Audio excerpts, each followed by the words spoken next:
ਇਨਸਾਨਾਂ ਦੀ ਸਾਇੰਸੀ ਸੋਚ ਵਿਚਾਰ ਇਹ ਕਹਿੰਦੀ ਹੈ ਕਿ ਦੁਨੀਆ ਦਾ ਸਭ ਤੋਂ ਖਾਲਿਸ ਐਲੀਮੈਂਟ ਹੀਲੀਅਮ ਤੇ ਸਭ ਤੋਂ ਖਾਲਿਸ ਮੈਟਲ ਸੋਨਾ ਹੈ। ਲੇਕਿਨ ਇਹ ਕਹਿਣਾ ਵੀ ਗਲਤ ਨਹੀਂ ਹੋਏਗਾ ਕਿ ਇਸ ਦੁਨੀਆ ਦੀ ਸਾਰੀਆਂ ਸ਼ੈਵਾਂ ਤੋਂ ਵੱਧ ਖਾਲਿਸ ਉਹ ਮਿੱਟੀ ਹੈ ਜਿੰਦੇ ਨਾਲ ਰੱਬ ਨੇ ਮਾਂ ਦਾ ਵਜੂਦ ਬਣਾਇਆ। ਅਜਦਾਦੀ ਉਹਨਾਂ ਨੂੰ ਮਿਲੇ ਕਈ ਦਿਨ ਹੋ ਗਏ ਸੀ ਤੇ ਮੈਂ ਜੁਮੇ ਦੀ ਨਮਾਜ਼ ਪੜ੍ਹੀ ਤੇ ਉਸ ਤੋਂ ਬਾਅਦ ਮੈਂ ਦਾਦੀ ਨੂੰ ਮਿਲਣ ਚਲਾ ਗਿਆ।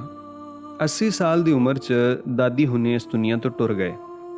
ਉਹ ਕਈ ਸਾਲਾਂ ਤੋਂ ਬਲੱਡ ਪ੍ਰੈਸ਼ਰ, ਸ਼ੂਗਰ ਤੇ ਦਿਲ ਦੀ ਮਰੀਜ਼ਾ ਸਨ। ਅਖੀਰਲੇ 3 ਦਿਨ ਤਾਂ ਉਹਨਾਂ ਦੇ ਬਹੁਤ ਔਖੇ ਗੁਜ਼ਰੇ ਕਿ ਉਹ ਸੌ ਨਹੀਂ ਸਕੇ। ਮੰਜੀ ਤੇ ਕੁਛ ਇੰਜ ਬੈਠੇ ਰਹਿੰਦੇ ਕਿ ਆਪਣਾ ਮੂੰਹ ਆਪਣੀ ਝੋਲੀ 'ਚ ਰੱਖ ਕੇ ਝੁਕਾਈ ਰੱਖਦੇ, ਔਰ ਅਸੀਂ ਸਾਰੇ ਉਹਨਾਂ ਨੂੰ ਇੰਜ ਵੇਖ ਕੇ ਬੜਾ ਰੋਂਦੇ।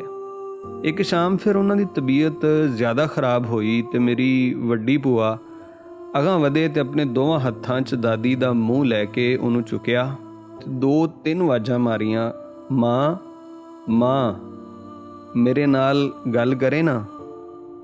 ਦਾਦੀ ਨੇ ਵੀ ਅੱਖਾਂ ਖੋਲ੍ਹੀਆਂ ਤੇ ਭੂਆ ਨੂੰ ਵੇਖਦਿਆਂ ਹੋਇਆਂ ਕਹਿੰਦੇ ਨੇ, ਧੀਏ ਤੂੰ ਆਪਦੇ ਬੁਖਾਰ ਦੀ ਦਵਾਈ ਲਈ ਹੈ ਕਿ ਨਹੀਂ? ਫਿਰ ਆਪਣੀ ਜੇਬ 'ਚ ਹੱਥ ਪਾ ਕੇ ਪੈਸੇ ਕੱਢਦਿਆਂ ਹੋਇਆਂ ਉਹਨਾਂ ਨੂੰ ਕਹਿੰਦੇ, ਐਲਾ ਫੜ ਪੈਸੇ ਤੇ ਦਵਾਈ ਲੈ ਕੇ ਆ। ਮੇਰੀ ਭੂਆ ਨੂੰ ਵੀ ਉਹਨਾਂ ਦਿਨਾਂ 'ਚ ਬੁਖਾਰ ਚੜ੍ਹ ਗਿਆ ਸੀ ਔਰ ਸਾਨੂੰ ਕਿਸੇ ਨੂੰ ਵੀ ਯਾਦ ਨਹੀਂ ਸੀ, ਲੇਕਿਨ ਦਾਦੀ ਹੁਣਾਂ ਨੂੰ ਉਹਨਾਂ ਦਾ ਬੁਖਾਰ ਯਾਦ ਸੀ। ਭੂਆ ਨੇ ਅਥਰੂ ਪੂੰਝੇ ਤੇ ਦਾਦੀ ਨੂੰ ਕਹਿੰਦੇ ਕਿ ਮਾਂ ਮੈਂ ਦਵਾਈ ਲੈ ਆਈ ਹਾਂ, ਤੁਸੀਂ ਫਿਕਰ ਨਾ ਕਰੋ।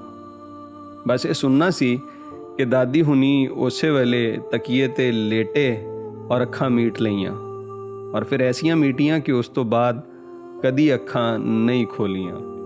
ਮਾਂ ਦੀ ਜ਼ਾਤ ਇੱਕ ਐਸੀ ਖਾਲਸ ਤਖਲੀਕ ਹੈ ਰੱਬ ਦੀ ਕਿ ਜਿਸਮ 'ਚੋਂ ਭਾਵੇਂ ਜਾਨ ਵੀ ਨਿਕਲਦੀ ਪਈ ਹੋਵੇ, ਉਸ ਵੇਲੇ ਵੀ ਮਾਂ ਦੀ ਔਲਾਦ ਨਾਲ ਮੁਹੱਬਤ ਨਾ ਤਾਂ ਬਦਲਦੀ ਏ ਨਾ ਹੀ ਇਹ ਘਟਦੀ ਏ।